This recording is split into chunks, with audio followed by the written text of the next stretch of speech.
Tisha came in hot. And she came in hot for all the people that wasn't even that serious. You know, we'll get into it. But I also want to say before we get into this review, Carlos King, I don't think you need to be hosting any more of your reunions for your own shows. You're not asking the tough, hard-hitting questions. There were at least 2 or 3 times where I was like, Carlos, you should be asking more follow-up questions. I don't know. He has a vested interest in this, and I feel like it's causing him not to really dive into things in the way that he really needs to. Anyway, those are my initial thoughts. I do feel like this reunion was very entertaining, y'all. Very, very entertaining, okay? My name is Belle. This is the Belle Perspective. I am here to talk about Love and Marriage Huntsville. This is season 6. Reunion part 1, y'all. Reunion part 1. And baby, they was giving. It was giving. It was giving. If you're new to my channel, welcome. I talk about reality TV, books, all sorts of things on this channel. So if you're looking for an internet community, you found it, go ahead and subscribe to the channel. If you're returning, welcome back. You already know the drill. Get down in the comments. Let me know what you think about the show, my commentary, start a conversation. You know the things. And don't forget to like this video before you leave. Let's get into the review. I like to start off with talking about the fashions. I'm just going to say the yay or nay. I don't like to get into the details or the minutia of things like that. I will say, starting off with Carlos, I thought he looked good. I really love that velvet suit. Looked really good on him. I think Mel looks great. When I first saw it, when she was standing up, I saw it in slow motion. I was like, oh my God, I love this. But then when she sat down, it started looking like cut up aluminum foil. But then I was like, no, that's cute. I don't know. I was having a back and forth with it. My final take is that I like it. And I noticed that Mel has a pattern of wearing silver. I feel like she's worn silver for the last 3 or 4 reunions. And maybe it's, Beyonce. Maybe because silver is her color. I don't know. But I liked it. That's my final. That's my final answer. The Scots 1.0. Lord, Tisha looked good. Period. That's it. Tisha looked good. I love that dress. It looks good. I wanted it to be maybe a different color. And reason being is because I don't feel like I was able to pick it up. I wasn't able to see it. Maybe she had an orange on or a yellow. Don't get me wrong. It's still a beautiful color, especially on her skin tone. But I was hoping for maybe an orange. I think that would probably look a little bit better. But still, the dress is absolutely gorgeous. She looked fabulous. Marsau looked like what he looked like. Child, y'all already know what that is. Marsau looked like what he looked like. We already know Martell coming in with some tight ass something on. It's going to be tight as hell. I promise that nigga going to be having yeast infections with all them tight ass clothes on. he always got on something tight. Scott's 2.0, Maurice, please have her back once in your life. Okay, please. Or please. I didn't like Kimmy's dress. I know it was probably an ode to survivors. And so shout out to the Pink Warriors, but I still just did not like the dress at all. I just thought that it was boring and plain, and I wasn't here for it. But that's, again, shout out to all the Pink Warriors and the Pink Survivors. We are so very happy that you are still here to tell your stories. Courtney, I liked him in that pink, y'all. That pink was very cute, and I like the way that Stormy and Courtney coordinated. I like that pink. That was cute. He looked good. Stormy looked like Lil Bo Peep, y'all. Was it giving Lil Bo Peep? It was giving Lil Bo Peep to me. I was like, come on, girl, where your lambs at? Where is your lambs? I thought of Nene. Where is your scooter? Anyway, sorry. Anyway, where is your lambs, Stormy girl? Where is your lambs? Anyway, you know how the show starts. Carlos be going in everybody's room and checking in with them. How about Dumb and Dumber had on these boxing. I was like, oh God, y'all do too much all the time. Y'all do a lot and nothing at the same time. Child, how is that even possible? Anyway, Carlos started out being shady as hell, starting off with a mess as he was introducing people, getting people's name wrong on purpose. I said, Carlos, please. Carlos, please. Okay, please. Now, again, we starting off with the mess. So we talk about the name change. How does Mel feel about the name change? She feels free. She feels lighthearted. She can dance in a field of daisies and lilacs now that she done changed her name. And I said, I know that's right. Be petty as hell, girl. Because, girl, please, okay? You was with that nigga for all that time. You deserve to be petty and keep your foot on that nigga neck, okay? Ooh, child, I actually wrote that. Keep your foot on that nigga neck. Anyway, I appreciated Mel's energy. When I tell you hands down, Mel was giving the people the business where appropriate. Like, here's the thing. I don't mind for somebody to give somebody the business. I actually stand for it. But you actually have to read the room. And I don't feel like Tisha was reading the room. Okay. And that's my problem with Tisha. I'm like, girl, you're not tough, girl. You're not tough like that. You need to sit this one out. You need to sit all of them out. Okay. Anyway, we'll get into Tisha in just a second. So we're about to get up into it now. So let's get into Scott 1.0. Carlos is opening up their package. He's talking about the Black Business Expo and copy and paste, okay?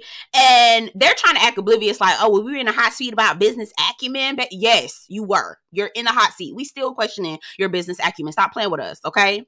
Tisha thinks that people were hating on her for the Black Business Expo. What I need Tisha to understand is that you cannot be sensitive about receiving feedback, okay? If you do something, yes, you're going to you put on some sort of production, you put on some sort of something that you put out there. Yes, you are going to get comments and compliments, but you need to also understand that you need to be open for feedback as well and room to improve. If you feel like you've arrived every time you do something, then 9 times out of 10, you've done wrong. Okay. If you feel like you've arrived and there's no room for improvement, girl, I could already tell your shit ain't what you think it is if you're not open to feedback in that way. And I feel like Tisha is confusing feedback with hate. And I think that that's such a basic bitch response. Okay, I feel like basic bitches do shit like that. Oh, they hating on me. Oh, they hating on me. No, bitch, I was just trying to give you some feedback so you can go with God and grow. But okay, fine. I won't say nothing else. Go ahead and sit in the dark looking clueless, right? And I hate the fact that Stormy and Tisha aren't able to get along. And the reason why I say that is because if Tisha really is trying to be a boss, and we'll get into that as well. If she wants to be a boss, Stormy is the perfect example, okay? This girl has got stuff everywhere. She was in Forbes. She was in all these different op-eds. She's had so many different, like her products have been sitting on the shelf for a very long time. And this would have been the perfect opportunity for her to have her daughters be up under Stormy. Like, that would have been a wonderful partnership. And including Mel. Like, I'm saying Tisha, Mel, Stormy, those would be the perfect people to partner with. But anyway, Tisha, she a simpleton, okay? So Tisha out the gate, hot, just out the gate, unwarranted. Oh, you need to pay them invoices. You need to pay your invoices. People DMing me, telling me you don't pay your bills. You don't pay your bills. Now, mind you, okay? All right? Let's put it into perspective. Mind you, Stormy is living on a God knows how many acre ranch, okay, with a pool house on the side. And I'm putting it in perspective. Now, you might call it shady, but I feel like I'm putting it into perspective. And Tisha and them living in an apartment. Okay, they living in an apartment. Again, I'm not, and not to say that you can't have a little coin living in an apartment, but I'm saying to you, to give us perspective, Tisha, maybe you might not want to say this, okay? Talking about the girl don't pay her bills and her invoices. I also have things to say about that quote unquote, you owe us money kind of thing. I'm just like, girl, please, okay? Please, Tisha, please, okay? My other thing with Tisha, she was like, oh yeah, people DMing me, telling me that you don't pay your bills, you don't pay your bills, you don't pay your bills. I said, now Tisha, now wait a minute now. Let me do the math. Let me sit down here and do this math right here. Okay, so 1 + 1 in Tisha's mind, okay, if somebody send me a DM about Stormy, is true. So that's 1 + 1 for her, okay? Now, somebody sent her a DM about Marsau. Oh, that's not true. I don't believe everything what people say. I can't. I don't listen to the internet. Everybody hating. They be trying to tear a black woman down. They trying to tear a black man down.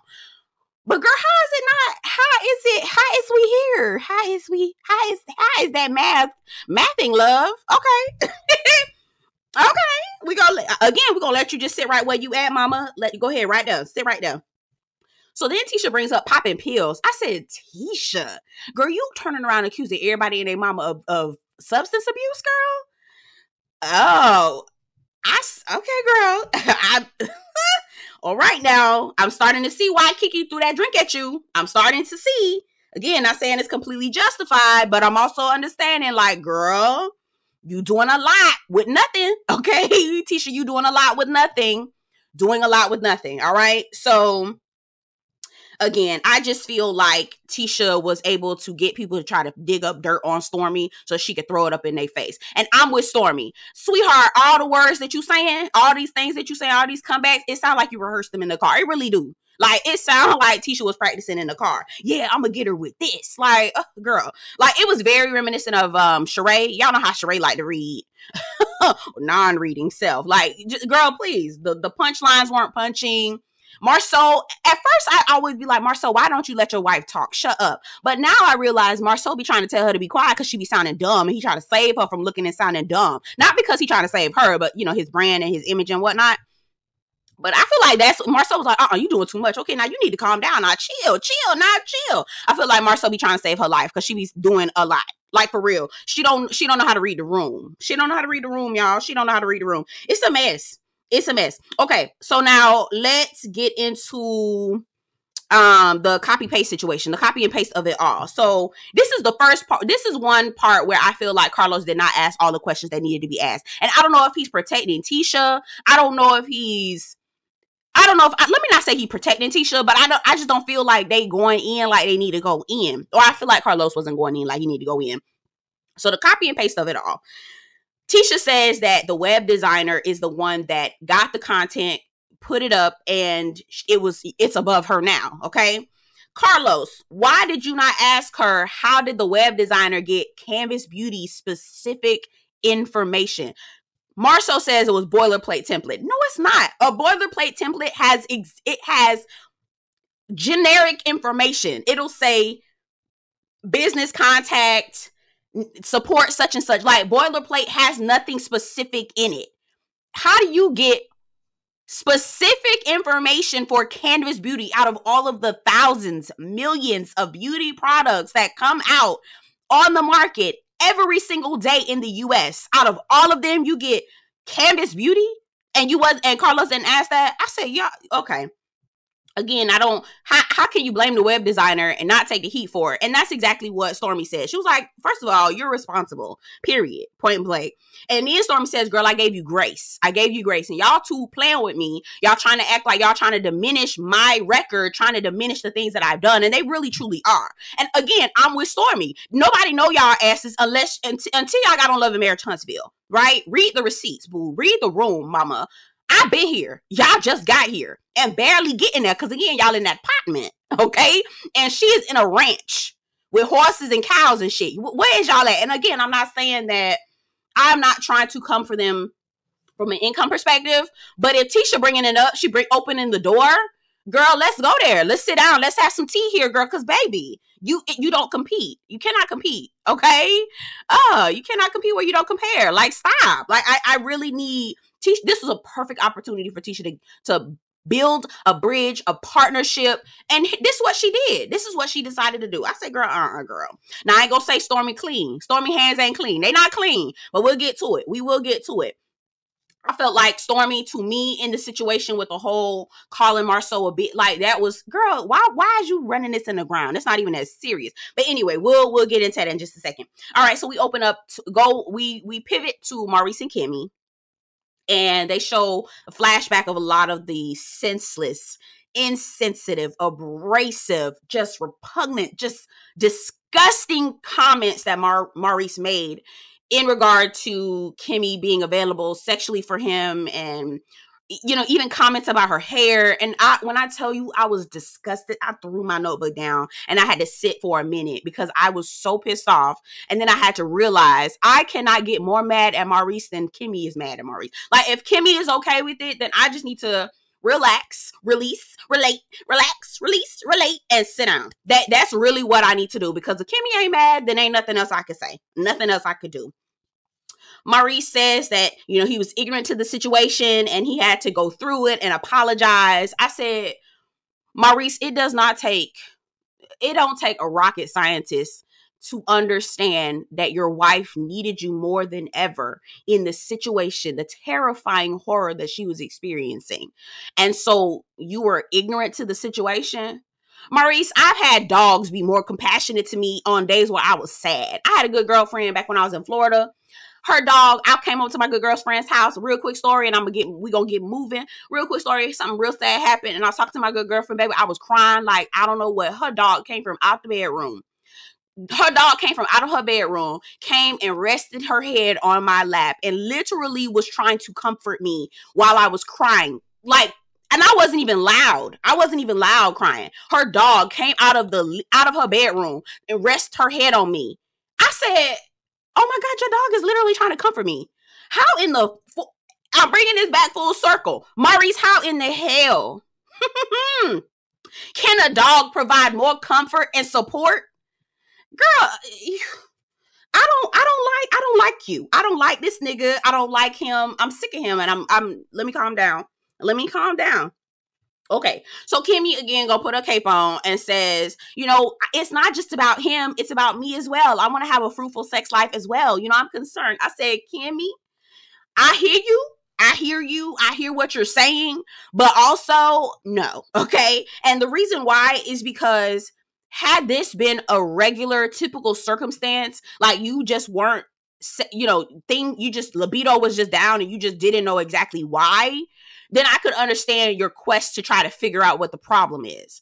But dear love, dear one, dear heart, sister friend, girl, you had literally a mass invading your body, okay?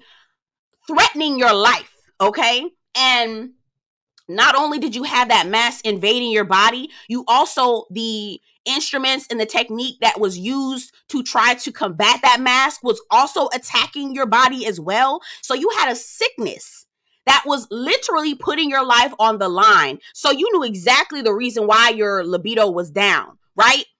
So it just needed to take you some time to get through that so that you could get back to getting where you used to be. That is the problem, okay? He was not giving you the grace, nor was he giving you the time or the compassion to recover so that you could get back to where you used to be. Not know, let me hurt you. Not know, I don't know what's going on with me. I'm over here oversteaming my coochie. Shout out to Harold C. I'm over here inserting foreign objects up my coot just so I could try to get a little yang with my nigga. Girl, no, girl, you had a foreign, please. No, and he pressuring you, talking to you like you crazy, like, it's just mental. It's all mental. No, it's all mental. Just so that he can play mental gymnastics with you, just so he can get you in the bed. Girl, again, they start talking about faking it. Oh, child. Start talking about faking. I've already said this in a couple reviews before. There are numerous articles that talk about how women fake it. I would say about 60% of women. They talk about so many articles. Please Google it. It is one of those things that 90% of men actually experience climax because they're simpletons, okay? No offense. Shout out to my boo. I love my simpleton. I got a simpleton boo. I got one too.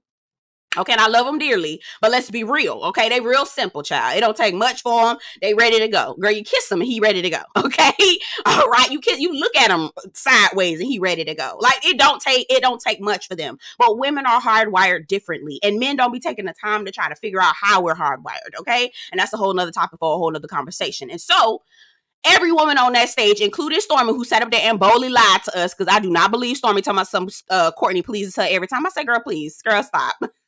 Okay, girl, don't do that. But fine, if you are, go off, sis. All of them have faked it. Now, Maurice says, it's not good to fake it. It's not good to fake it. That's wrong. I was like, boy, the only reason why you saying it's wrong is because your ego is bruised. And you done found this information out and your little feelings is hurt. That's it.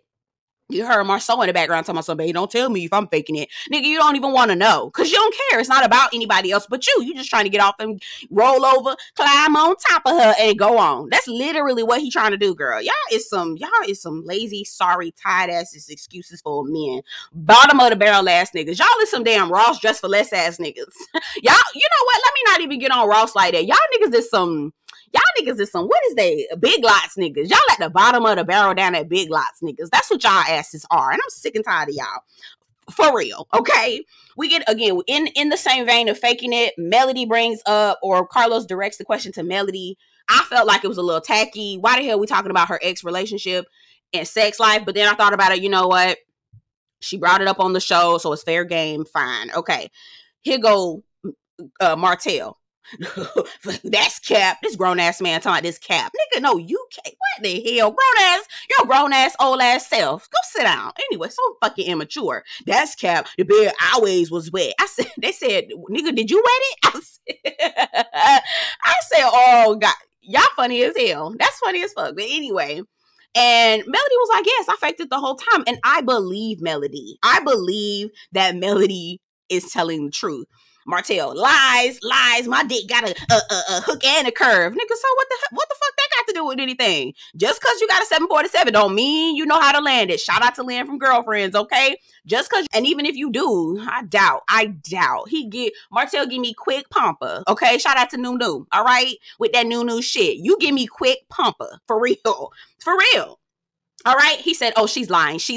Mel got him together. Baby, when I tell you I was fucking gagged, she was like, oh, I was lying the same way you were faking about being faithful is the same way I was faking about having sex. I said, somebody call 911. Someone please call 911. Bitch, I was dead. Now, Martell, out of all the damn things to get mad about, this what you get mad about? Oh, she lying. Now, again, nigga, out of all of the things... Martell ain't even get this mad when Melody told everybody that he can't pay for food. Last week when Melody was telling people that the nigga couldn't afford to buy food for groceries when the kids was over, he didn't even get that mad. I said, okay, Martell. Okay, Martell. Okay, Martell. Again, I believe Mel. So we break for lunch, and Tisha and Marsau are talking. You know, Tisha giving her so Marsau trying to give her the tongue lashing. He's basically chiding her. You know, you shouldn't have did that. You went too far, blah, blah, blah, blah, blah. At first, I was getting annoyed, like, Marsau, shut the fuck up. But then I also was like, maybe Marsau saving her life, because Stormy looked like she fight. And I know she can't handle no word spar with Mel. So, I don't know. Stormy, again...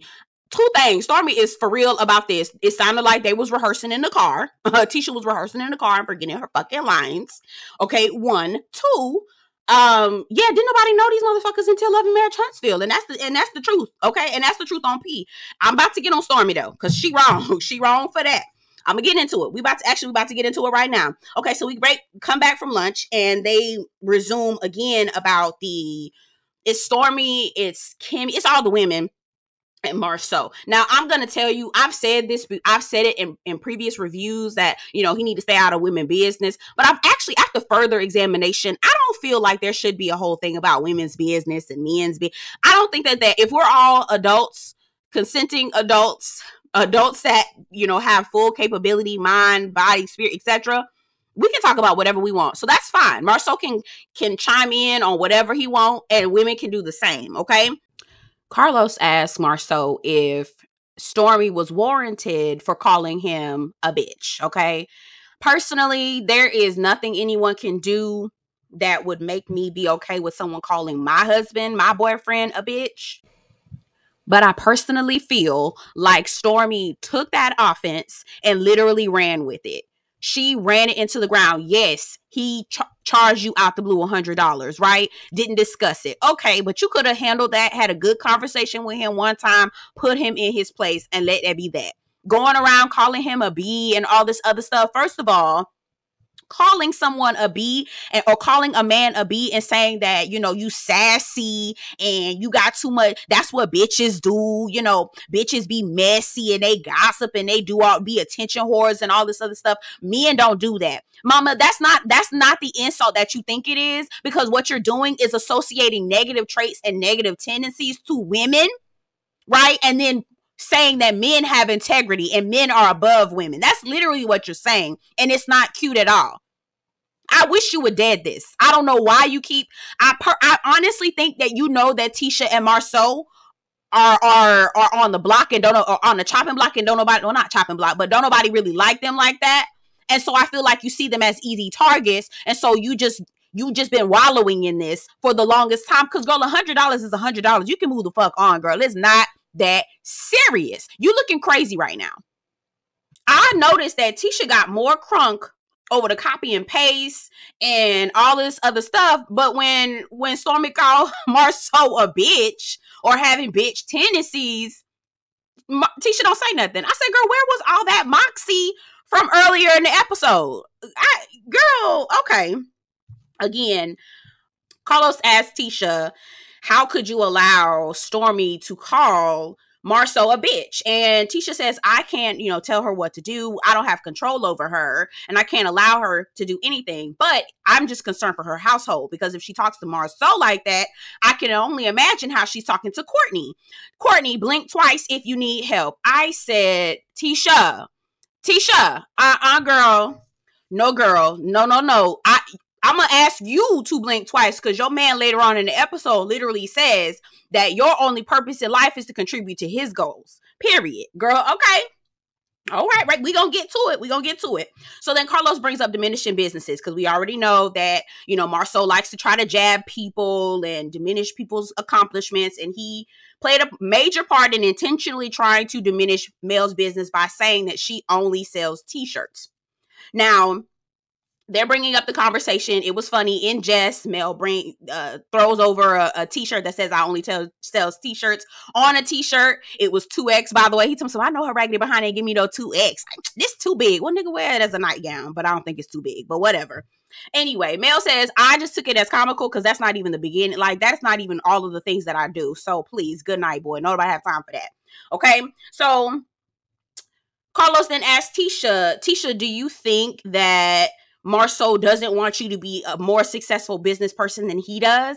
Tisha can't respond. She doesn't have anything to say. She says, Marsau chimes in and says, we have goals. We have, missions. We are on a team. We have a mission that we have set in place. And these are the things that we want to get done. And I felt like Mel was trying to really reach out to Tisha. Not how do I say this? I feel like Mel was feeling very sorry for Tisha in this moment because of the way that Marsau was carrying on, okay?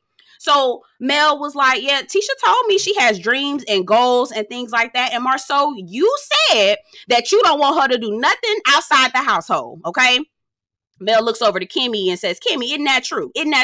Kimmy looking like stuck on stupid, like, I don't want to say nothing because I don't want to be banished from the family. Girl, I was like, Kimmy, if Kimmy don't do nothing, she gonna always protect one of these raggedy niggas. She gonna cape for them. She gonna give them compliments that they don't deserve. She's gonna give them credit that they don't deserve, that they didn't work for. Like, Kimmy, girl, I have no respect for you. So Mel keep looking at Kimmy like, girl, you not gonna say nothing? Because that's exactly what Marsau did not want her to be outside of the household. Please don't act like this is brand new news, right? Kimmy stuck on stupid, don't want to say nothing. And Tisha was like, well, Marsau know that I have dreams and goals. And Mel was like, yes, you should. Keep your dreams, keep your goals, keep your dreams. And again, Marsau is using the analogy, oh, we're a team and we've got our own goals, for the family. So if Tisha decides to try to start selling journals or something, no, that's not a part of our goals. But what if your wife wants to sell journals? What if selling journals is her dream? What if it's something that she wants to accomplish? Why can't you support both? Why does it have to just be the things that you want? And here's the thing, why does it have to be what the things about quote unquote the family? Because I don't even think this whole family goal stuff, this has nothing to do with it. Because quiet as it's kept, and Carlos brought this up, he said, so Marsau, it sounds like you're okay with her getting degrees, getting these certifications and things like that, as long as it contributes to your dreams, as long as it contributes to the family, quote unquote. And again, we're using family, right, coded language as long as it's in line with what Marsau is planning on doing, right? As long as it's in line with Marsau what he's doing. I'm thinking to myself, Tisha, do you not hear this? And I think Mel was feeling so sorry for Tisha. And in this moment, I was like, Tisha, blink twice if you need help. Because, girl, this is signs that you got more problems than Stormy and Courtney do. And quiet as it's kept, people in glass houses don't need to be throwing stones, mama. Your nigga is sitting up here telling you that your dreams and goals do not matter. He feels like if you try to deviate and do anything outside of what he's planned and what he wants to do for himself, if you're not contributing to his goals, right? If you're not contributing to the things that he set forth, because here's the thing, it don't take nothing to switch and pivot. Like, you literally, okay, so our plan is to have 5 businesses by the end of the year. Oh, but babe, I really want to travel and do a few things this year as well. Okay, babe, well, let's add that. Let's think about a realistic timeline. Let's think about a realistic goal. And let's add it to the plan. No, it's not about you, Tisha. It's all about Marsau and what Marsau has planned. He wants to be this real estate tycoon, this real estate mogul. And if you don't fall in line with what he's doing, right, your purpose is only to contribute to what he's got going on. And if you try to do anything independent of him, oh, he don't care about it, and he's going to shut it down, which means he's not going to support you outside of the home. He's not going to help you he's not going to pick up kids. He's not going to help do homework. He's not going to do anything, which is why them kids be looking at him like he a total stranger. Okay. When he's sitting around in the, during any scenes. Okay. Also, he's not going to help you get childcare. He won't even help you. First, let's even start with this. You know what? I'm getting ahead of myself. So, Tisha was like, Martha, no, I have goals and dreams and I'm going to do them. I was like, girl, no, you're not. Because he literally just said, if you're doing anything that's outside of what he's set forth, quote unquote, with the family, and that I'm using air quotes because family mean him. Okay. Family mean him. So then again, Carlos asked the question, is it okay for Tisha to do anything outside of scope?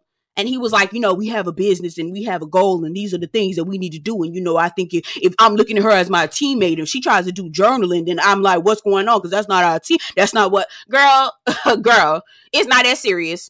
It's not that serious. Because guess what? As a husband, it is your job to support your wife in whatever she decides to do outside of the quote unquote family vision. Hell, did she even talk to you about wanting to go into real estate? Was this even her idea? Did she want to do something else? Maybe she wanted to be an accountant. Maybe she wanted to be a cosmetologist. What is going on? Girl, Tisha, you blink twice if you need help. So then Carlos tells the group that Tisha has been struggling, wanting to go back to being a stay-at-home mom. Mel was like, what? Are you kidding me? Are you serious? And I knew where Mel was going with that. Like, girl, are you kidding? This nigga trying to push you back into the house so you don't have nothing for yourself. It is the scariest thing in the world. Tisha, you cannot be this silly. Like, be for real, girl. You cannot be this trusting of your husband. Are you kidding? Marsau has to take one final jab at Mel. And the reason why I feel like Marsau jabs Mel as much as he does is because Melody reminds him or represents the women that scare him. The women that are single and are doing what they need to do without a man. Because I feel like Marsau has literally been trying to control Tisha with fear of being single and alone. Little does Tisha know, little does Tisha realize by looking around, she's already married and single and alone. And it's crazy to me that Tisha isn't taking that step back and taking a look. But, again, he's selling her, you're married. You don't want to be like Mel, single and by yourself. But what they're not realizing is that, and let me take a real quick pause. Real quick. I got to say this real quick. So Melody and Martell, right? Melody is separated from their divorce. Martell is divorced. Two separate single people. If you just by looking at their dressing rooms, okay, just by looking at Mel's dressing room and Martell's dressing room, who is living better? Who is living just fine? Okay, just by looking at their dressing rooms. Mel has her team. She's got her people. She's got her support. Martell, for the last 3 seasons, because they've been divorced for 3 years, has been sitting in his dressing room alone in a cold ass room by himself. Literally. And so Marsau he comes for Mel because he feels like Mel represents the women that he wants to try to scare Tisha into believing is the wrong way to go. Because again, Marsau knows that he needs Tisha in order to get where he's going. That's why he don't want her to go out and deviate from the plan. He don't want her to deviate from what she needs from the quote unquote family plan. Baby, it's just your dream. You need an assistant to help you get where you trying to go. But at the end of the day, girl, when he get there, what are you going to have, Tisha? Anyway, Marsau takes his final jab. And this is again after Carlos tells the group that Tisha has been considering going back to being a stay-at-home mom, which again, them kids is big as hell. What the girl? I could see if your kids was little, all of them, they are at least in middle school. Like, stop.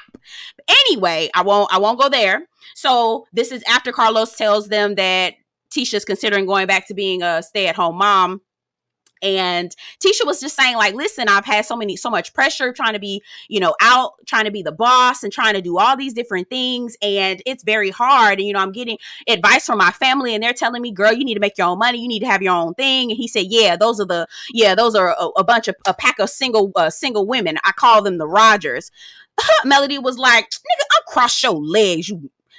Baby, listen, keep your foot on his neck. But the thing about it is, I saw Kimmy's face. She knew what he was saying wasn't right. I saw Stormy face. She was like, that whole entire couch was disgusted. All of those women were looking at Marsau like, you are fucking disgusting. And Tisha sitting up here thinking, this my man. This our relationship and I trust my man. I'm going to stand beside him. Girl, he ain't going to stand beside you. You look, Tisha, girl. Every day. You just, Girl, it's embarrassing. You should be embarrassed. You really should. And so he pokes a jab, calling her the Rogers, right? Trying to make it seem like single women is the worst thing in the world. But again, it looks like single women are doing just fine. If we just look at the state of the dressing rooms of Mel and Martell. Martell is down bad just by that alone, okay? And we already know what else going on with that. So anyway, I just feel like, girl, really? Like, be for real here. Let's be for real. Carlos asked Marsau, did you feel like Tisha was getting caught up in actually, Carlos asked Tisha, do you feel like you were getting caught up in the whole boss title and women can have it all? And Tisha says, Marsau throws it up in my face and I don't think so, but he thinks that I do. And Marsau chimes in and says, yes, I do think that she was getting caught up in being a boss and all this other stuff. He says he feels like most women do. Marsau, you are the most sexist man. It is disgusting when he goes into the whole, what I want for Tisha is for her to not lose out on the three most important things in her life, her children. Now, sir, I got a problem with you right there. Are those her kids or your kids? Because you definitely didn't say ours, okay? You should have used ours, but you didn't. Oh, I forgot, because you have already pointed out and said them not your kids, those Tisha kids. So you worried about her missing out on her children? No, sir. Please be fucking for real with us, Marsau. Be fucking for real. You don't give a damn about them kids, because quiet as it's kept, you gave the boy who got a peanut allergy, you gave him peanut butter. You just about an absentee dad is in it. Okay, I'm not gonna do it. I'm going off. But again, I'm like, girl, what are you girl? Bring out Kiki and Tisha look exactly alike. Beautiful women. They look exactly alike. And all I can say is, well, Tisha airs out Kiki been cheating on her husband cheating on Kiki. I still don't understand the whole scenario of what Kiki was trying to relay to Mel and what information she was trying to also relay to Tisha. I still was confused with a lot of that because of all the barking and foolishness that was going on in the background with the sound effects to protect people's names. I'm thinking, if we're doing all of that, then maybe we don't need to talk about it. Because at this point, like, what the fuck is the story? I don't even know. Anyway, get down in the comments. Let me know if you knew or understood the story. Let me tell you something. I just went off and went to talking and didn't even ask y'all what y'all thought. Please get in the comments. Tell me what you think about the episode. And I will see you guys in the next one. Take care.